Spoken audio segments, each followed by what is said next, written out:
ქართული კულტურული და ისტორიული მემკვიდრეობა შვეიცარიაში ჟენევაში გამართული საგამოფენო სივრცე დამთვალიერებელი გაიცნო ქართული ფოლკლორის უნიკალურ ნიმუშებს, ნაციონალურ ცეკვებსა და ქართული დამწერლობის ლიტერატურის და ქრისტიანული მემკვიდრეობის უნიკალურ ექსპონატებს, ასევე საველიერო ხელოვნების ნიმუშებს. ღონისძიება ინტელექტუალური საკუთრების მსოფლიო ორგანიზაციის გენერალური ასამბლეის ფარგლებში მოეწყო. საქართველოს საერთაშორისო პლატფორმაზე მოწყობილ სივრცეში ცნობილი ანსამბლები და ხელოვანები წარმოადგენდნენ.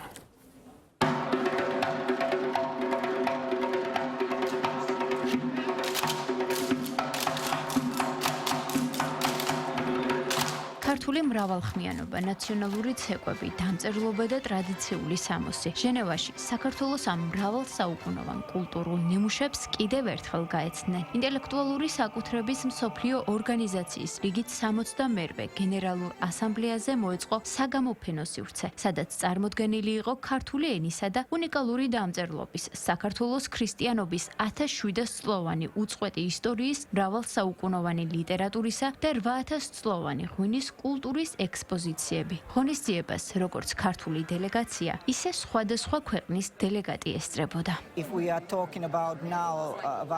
თუ გეოგრაფიულ აღნიშვნებზე ვსაუბრობთ, ისინი მხოლოდ ინტელექტუალური საკუთრება არ არის. ისინი ტრადიცია, ჩვენი იდენტობის ნაწილია, ისევე როგორც ერის ცნება, რელიგია ან ანბანი.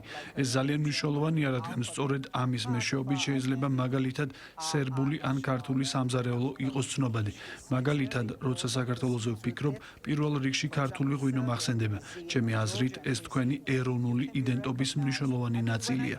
მართალია, საქართველოს შესახებ ძალიან ბევრი არ ვიცით, მაგრამ მაგალითად მე გიტარაზე დაკვრა მიყვარს და ქართულ მუსიკასაც დიდად ვაფასებ. თქვენ მართლაც შესანიშნავი მუსიკა გაქვთ.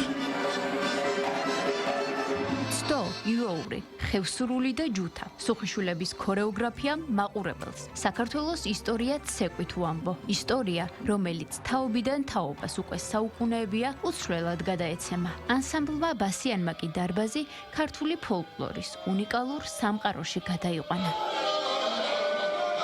ღონისძიებაზე სტუმრებს სიტყვით მიმართა საქართველოს პირველმა ლედიმ, თამარ ბაგრატიონმა, რომელმაც საქართველოსა და ინტელექტუალური საკუთრების მსოფლიო ორგანიზაციას შორის მრავალწლიანი თანამშრომლობის მნიშვნელობაზე ისაუბრა. ღონისძიებაზე იმყოფებოდა საგარეო საქმეთა მინისტრის მოადგილე ალექსანდრე ღვთისიაშვილი, გაერთიანებული ერების განყოფილებასა და სხვა საერთაშორისო ორგანიზაციებში საქართველოს მუდმივი წარმომადგენელი ელჩი რევაზ ლომინაძე და 100-ზე მეტი ქვეყნის დელეგატი. კულტურული საღამო საკპატენტის ორგანიზებით გაიმართა. სოფლიოს 194 ქვეყნის წარმომადგენელი დაესწრო ღონისძიებას, რომელიც საკპატენტმა საქართველოს სახელით გამართა და ჩვენთვის ეს იყო განსაკუთრებული პატივი.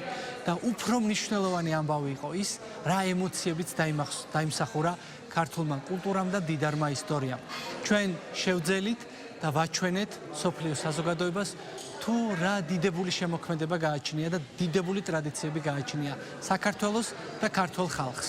ინტელექტუალური საკუთრების მსოფლიო ორგანიზაცია არის ჩვენი ქვეყნისთვის ძალიან აქტიური და ძალიან ძლიერი მხარდაჭერი. როდესაც WIPO-სთან თანამშრომლობის პერსპექტივებზე ვსაუბრობთ, იქ აუცილებლად საუბარია წარსულზე.